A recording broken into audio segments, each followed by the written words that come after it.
Assalamualaikum warahmatullahi wabarakatuh. Halo teman-teman semua. Baiklah, di sini kami dari kelompok 3 yang beranggotakan Andri Padli, Dea Mizela, Mas Ayu Aprilia Hafizanti, dan Rahmat Valentio. Baik, di sini kami akan menjelaskan tentang ukuran pemusatan data. Oke, pertama yang harus kita ketahui terlebih dahulu sebelum melangkah lebih lanjut, yaitu adalah pengertian dari ukuran pemusatan data. Apa itu ukuran pemusatan data? Ukuran pemusatan data adalah sembarang ukuran yang menunjukkan pusat segugus data yang telah diurutkan dari yang terkecil sampai yang terbesar, atau sebaliknya dari yang terbesar sampai yang terkecil. Salah satu kegunaan dari ukuran pemusatan data adalah untuk membandingkan dua populasi atau contoh, karena sangat sulit untuk membandingkan masing-masing anggota dari masing-masing anggota populasi. Nilai ukuran pemusatan data ini sedemikian sehingga cukup mewakili seluruh nilai pada data yang bersangkutan. Nilai ukuran pemusatan data average merupakan nilai yang mewakili suatu kumpulan data sehingga nilai tersebut harus memiliki sifat-sifat sebagai berikut. Yang pertama yaitu harus mempertimbangkan semua data dalam kelompok data. Selanjutnya yaitu tidak boleh terpengaruh oleh nilai-nilai ekstrim dan harus stabil dari sampel ke sampel. Dan juga harus mampu digunakan untuk analisis statistik lebih lanjut. Dan ada juga macam-macam ukuran pemusatan data. Nilai pemusatan data yang sering digunakan yaitu adalah mean, median, dan modus. Mau penjelasan lebih lanjut mengenai mean, median, dan modus? Silakan simak penjelasan berikut. Baiklah, yang pertama yaitu mean atau rata-rata. Merupakan salah satu ukuran untuk memberikan gambaran yang lebih jelas dan singkat tentang sekumpulan data dengan melihat pusat suatu data. Apabila data diurutkan dari yang terkecil sampai yang terbesar atau sebaliknya. Untuk data tunggal yaitu jumlah seluruh nilai-nilai data dibagi dengan jumlah data. Untuk mencari rumus sampel dan populasi yaitu sama rumusnya yaitu X1 plus X2 plus X3 dan seterusnya per N, atau bisa juga digunakan rumus lain seperti yang terdapat pada gambar. Untuk keterangan yaitu sigma adalah lambang penjumlahan semua gugus data pengamatan, N banyaknya sampel data, N besar banyaknya data populasi, X nilai rata-rata sampel, dan mu nilai rata-rata populasi.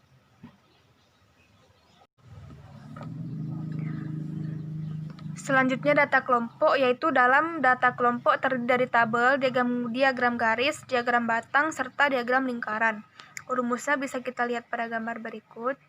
Untuk keterangan yaitu F frekuensi, X data ke-1 untuk data tunggal atau titik tengah rentang tertentu, dan titik tengah rataan sementara, D panjang interval, U bilangan bulat, dan C panjang interval kelas. Oke, saya Mas Ayu Aprilia Hafizanti akan menjelaskan tentang median atau nilai tengah. Median adalah nilai tengah dari kelompok data yang telah diurutkan atau urutannya bisa membesar atau mengecil. Jika jumlah data ganjil, median adalah nilai paling tengah, dan jika jumlah data genap, median adalah rata-rata dari dua nilai tengah. Dengan kata lain, median terletak pada nilai ke N per 2. Dalam data tunggal, untuk menentukan median dari data tunggal, terlebih dulu kita harus mengetahui letak atau posisi median tersebut. Posisi median dapat ditentukan dengan menggunakan formula berikut. Yang pertama, jika banyaknya data N ganjil, maka median sama dengan XN plus 1 per 2. Dan jika banyaknya data N genap, maka median sama dengan XN per 2 plus XN per 2 plus 1 dibagi 2.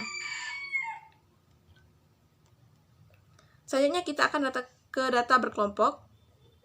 Di sini terdapat rumus median sama dengan L2 plus N per 2 dikurang sigma F2 per F median dikali C. Keterangannya, L2 adalah tepi bawah kelas median, N adalah banyak data, sigma F2 adalah jumlah frekuensi sebelum kelas median, dan F median adalah frekuensi kelas median, dan C adalah panjang interval. Kita akan langsung ke contoh. Median data tidak berkelompok untuk N ganjil, median sama dengan X. Contohnya, Jika dari hasil ujian 7 orang mahasiswa diperoleh nilai 6, 7, 9, 5, 8, 10, 8, untuk menentukan median dari nilai tersebut, data diurutkan dari yang kecil ke yang besar. Menjadi 5, 6, 7, 8, 8, 9, 10. Karena N atau banyaknya data adalah 7, jadi menjadi ganjil, sehingga mediannya adalah X sama dengan 8. Jadi mediannya ada 8. Kita ke contoh selanjutnya. Median data tidak berkelompok untuk N genap. Apabila merupakan bilangan genap, maka median data adalah rata-rata dari dua skor yang di tengah, yaitu median sama dengan X plus X. Contoh, di sini terdapat tabel, ada nilai dan frekuensi. Nilai 2 frekuensinya 4, 4 frekuensinya 3, dan seterusnya. Banyaknya data adalah 21, jadi ganjil, sehingga mediannya adalah X sama dengan 7. Contoh lainnya, 1. Dari 5 kali kuis statistika, seorang mahasiswa memperoleh nilai 82, 93, 86, 92, dan 79. Tentukan median populasi ini. Mari kita jawab. Setelah data disusun dari yang kecil sampai terbesar diperoleh 79, 82, 86, 92, 93. Oleh karena itu, mediannya adalah 86. Yang kedua, kadar nikotin yang berasal dari sebuah contoh acak 6 batang rokok cap tertentu adalah 2,3, 2,7, 2,5, 2,9, 3,1, dan 1,9 mg. Tentukan mediannya. Bila kadar nikotin itu diurutkan dari yang terkecil sampai yang terbesar, maka kita peroleh 1,9, 2,3, 2,5, 2,7, 2,9, dan 3,1. Maka dari data tersebut, median rata-ratanya adalah 2,5 dan 2,7. Baiklah, Assalamualaikum warahmatullahi wabarakatuh. Nama saya Rahmat Valentio dengan NIM 19551071. Saya akan menjelaskan bagian ketiga, yaitu modus atau nilai yang sering muncul.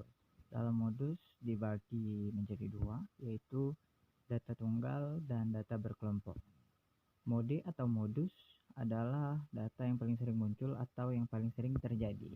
Untuk menentukan modus, pertama susun data dalam urutan meningkat atau sebaliknya. Kemudian hitung frekuensinya. Nilai yang frekuensinya paling besar atau sering muncul adalah modus. Modus digunakan baik untuk tipe data numerik ataupun data kategoris. Modus tidak dipengaruhi oleh nilai ekstrim.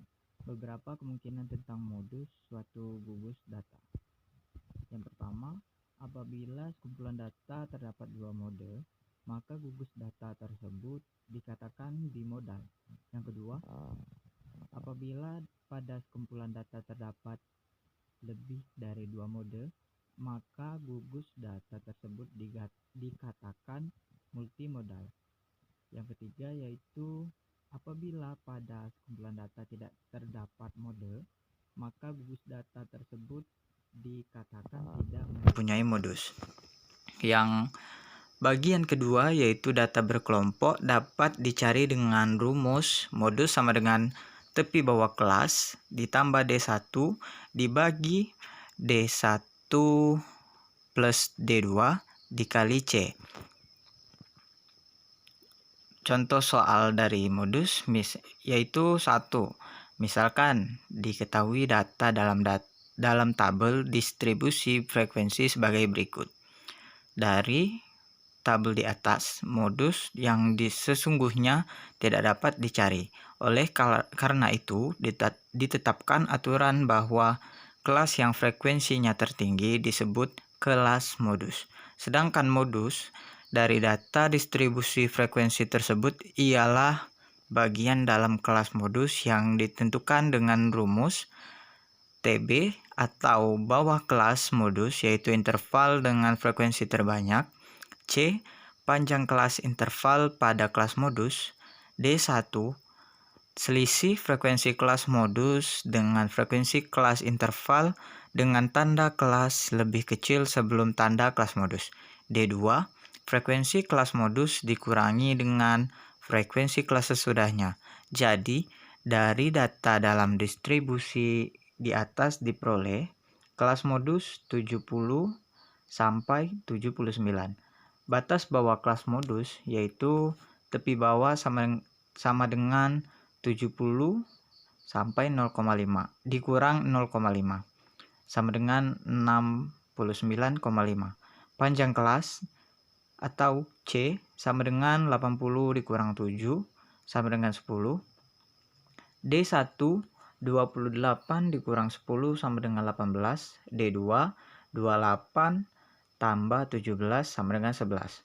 Modus dari pertanyaan di atas yaitu tepi bawah ditambah dengan panjang kelas interval sama dengan 69,5 tambah 10 sama dengan 69,5 tambah 6,21 sama dengan 75,7. Modus suatu data tidak selalu berupa bilangan. Selanjutnya yaitu soal dan pembahasan. Berikut ini adalah nilai mata kuliah senam mahasiswa PJKRS 2010. Dari tabel di atas, carilah mean, median, dan modus. Baiklah, untuk menjawab soal di atas, yang perlu kita lakukan pertama yaitu melengkapi tabel. Seperti yang terlihat pada gambar, data X1 yaitu diambil dari nilai tengah, misalnya nilai tengah 31 sampai 40 yaitu 35,5, begitupun seterusnya. Untuk data Fx diambil dari perkalian frekuensi dan nilai tengah tadi X1. Sedangkan frekuensi kumulatif itu diambil dari jumlah frekuensi. Misalnya 5 ditambah 6, 11, 11 ditambah 8, 19, begitupun seterusnya. Untuk mencari mean, kita menggunakan rumus sigma F kali X I dibagi sigma F. Bisa kita lihat jumlah dari Fx yaitu 3275 dibagi sigma F. Jumlah dari frekuensi yaitu 50, jadi nilainya 65,5. Untuk mencari median yaitu N dikali 1/2 sama dengan 1 dikali jumlah frekuensi 50 dibagi 2 sama dengan 25. Jadi untuk mencari letak nilai median 25, kita lihat pada data frekuensi kumulatif. Nilai 25 yaitu terletak di antara 30. Nilai 30. Jadi kelas median ada di baris 30. Dapat kita ketahui bahwa nilai intervalnya yaitu 61 sampai 70. Untuk mencari median kita menggunakan rumus tepi bawah ditambah 1 kali N/2 dikurang sigma frekuensi sebelum dibagi frekuensi median dikali C. Jadi median sama dengan 60,5 ditambah 1 kali 50/2 dikurang 19 dibagi 11 dikali 10 sama dengan 60,5 ditambah 25 kurang 19 dibagi 11 dikali 10 sama dengan 60,5 ditambah 60 bagi 11 sama dengan 60,5 plus ditambah 5,45. Jadi hasilnya 65,95. Cari modus. Dan saya akan menjelaskan jawabannya. D1 frekuensi modus dikurang frekuensi sebelum modus sama dengan 11 dikurang 8 sama dengan 3. D2 frekuensi modus dikurang frekuensi sesudah modus yaitu 11 dikurang 9 sama dengan 2. Modus sama dengan tepi bawah ditambah D1 dibagi D1 tambah D2 dikali C, yaitu 60,5 tambah 3 bagi 3 plus 2 kali 10. Sama dengan 60,5 ditambah 30 bagi 5. Lanjut 60,5 tambah 6. Jadi modus dari tabel di atas adalah 66,5. Baiklah, selanjutnya itu kesimpulan. Dari uraian di atas ada beberapa hal yang dapat kami simpulkan, yaitu ukuran pemutasan merupakan suatu sembarang ukuran yang menunjukkan pusat segugus data yang telah diurutkan dari yang terkecil sampai yang terbesar atau sebaliknya, dari yang terbesar sampai yang terkecil. Salah satu kegunaan dari ukuran pemutasan data adalah untuk membandingkan dua atau populasi atau contoh, karena sangat sulit untuk membandingkan masing-masing anggota dari masing-masing anggota populasi. Ada beberapa nilai pemutasan data yang sering digunakan adalah mean, median, dan modus. Mean atau rataan merupakan salah satu ukuran untuk memberikan gambaran yang lebih jelas dan singkat tentang sekumpulan data. Sedangkan modus adalah nilai yang paling sering muncul. Jika kita tertarik pada kata frekuensi, jumlah dari suatu nilai dari kumpulan data, maka kita menggunakan modus. Dan median adalah nilai pengamatan yang terletak di tengah-tengah data yang kita punyai dan telah diurutkan dari kecil ke terbesar atau sebaliknya. Baiklah, itulah presentasi dari kelompok kami, kelompok 2. Apabila ada kesalahan, kami mohon maaf. Assalamualaikum warahmatullahi wabarakatuh.